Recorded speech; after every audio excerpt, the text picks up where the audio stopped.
এবং এখানে আবার আমি বলছি যে government of India is able to introduce 27% reservation for employment education for OBC because the scheduled tribes reservation is 7.5% and SC reservation is 15%.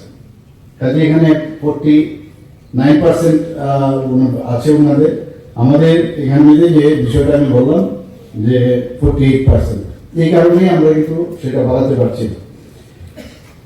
এখানে আজকে যে আমাদের যে মেইন যে আজকে আলাদা করে যে ওবিসি ডিপার্টমেন্ট করা হয়েছে ওয়েলফেয়ার, মানে তাদের যেসব ওয়েলফেয়ারের যা যা স্কিম আছে তাদের সম্পর্কে নতুন কোনো ওয়েলফেয়ার করা যায় না, সেটা এডুকেশনই হোক বা বিভিন্ন স্তরে হোক, তার নিয়ে ওয়েলফেয়ার ডেভেলপমেন্ট করছে এবং সেই ভিজন নিয়ে কিন্তু কাজ করছে।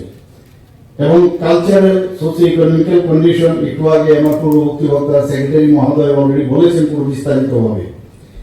তো সেই জায়গায় দাঁড়িয়ে আজকে আমরা কিন্তু এই যে upliftment of socio economic condition of the OBC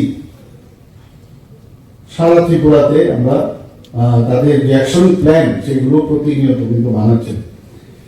এবং আরো ইনফ্রাস্ট্রাকচারের বিষয়, ইনফ্রাস্ট্রাকচার ডেভেলপমেন্ট করা যায় কিনা, এবং ফাইন্যান্সিয়ালি যারা উইকার সেকশন, ওবিসির মধ্যেও কিন্তু অনেক আছে আরো উইকার সেকশন, ফাইন্যান্সিয়ালিও কিন্তু আছে, তাদেরও কিভাবে হেল্প করা যায় সেই ব্যবস্থা কিন্তু হচ্ছে।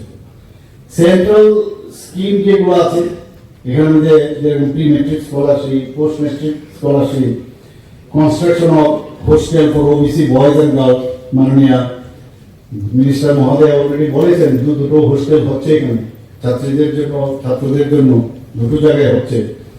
এবং এখানে সোশিও ইকোনমিক স্কিম সম্পর্কে ফাইন্যান্সিয়াল অ্যাসিস্ট্যান্স এখানে আমরা দিলাম, যেমন under nucleus budget scheme, Vidyasagar socio cultural award, economic upliftment scheme, construction of market stall, সেগুলো কিন্তু যারা ওবিসি সম্প্রদায় তাদেরও ব্যবস্থা করা হয়েছে, স্কিল ডেভেলপমেন্ট ট্রেনিং প্রোগ্রাম ইত্যাদি ব্যবস্থা এখানে করা হয়েছে।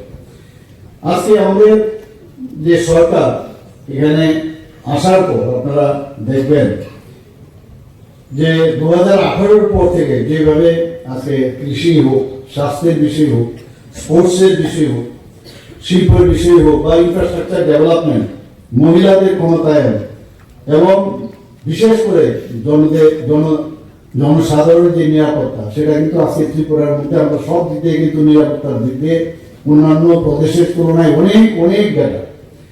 যে কারণে বাইরের থেকে যারা ইনভেস্টার্স এখানে আসতে চাইছে এবং আসছেও, এখানে প্রচুর ইনভেস্টার্স এখানে আসে। এবং কিছুদিন আগেও আমি সব জায়গায় এটা বলি যে দিল্লিতে যখন আমরা নর্থ ইস্টের অষ্টলক্ষ্মীর একটা বিজনেস সামিট হয়েছে, সেখানে 8টা রাজ্যের মধ্যে ত্রিপুরা টোটাল 30,000 crore মানে মৌ হয়েছে। এর মধ্যে 50% উপরে আমাদের প্রায় 15,000 কোটি টাকার উপরে মৌ শুধু ত্রিপুরার জন্য হয়েছে। আপনারা ভাবুন 8টা রাজ্যের মধ্যে। আজকে ত্রিপুরাতে যদি আমরা জিএসডিপির কথা আমরা বলি, সেখানে আমরা সেকেন্ড বেস্ট কিন্তু আমরা নর্থ ইস্টের জন্য। পার ক্যাপিটা ইনকাম যদি আমরা বলি, নর্থ ইস্টের জনের মধ্যে আমরা কিন্তু সেকেন্ড বেস্ট।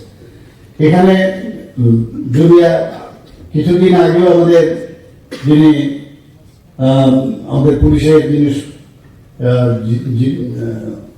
আমাদের যিনি টপ পুলিশিং আছে, উনি কি বলেছেন যে 20 বছরের মধ্যে ত্রিপুরাতে একটা ইতিহাস হয়েছে, 20 বছরের ইতিহাসে প্রথমবার 8.2% ত্রিপুরাতে ক্রাইম রেট কমেছে। এটা ভাবা যায় না কোনদিন।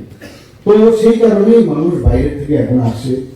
নীতি আয়োগ আমাদেরকে বলছে ফ্রন্ট রানার স্টেট হিসাবে ডিক্লেয়ার করেছে। আমরা প্রায় 347টার মতো ন্যাশনাল লেভেলে এবং আঞ্চলিক স্তরে আমরা প্রাইজ পেয়েছি। আজকে আমি একটা প্রোগ্রাম থেকে এসেছি, নীতি আয়োগের একটা প্রোগ্রাম ছিল, যেটি একটা প্রোগ্রাম, সেখানে দেখা গেছে যে মানে 8টা স্টেট না, বাইরের থেকেও প্রচুর রাজ্য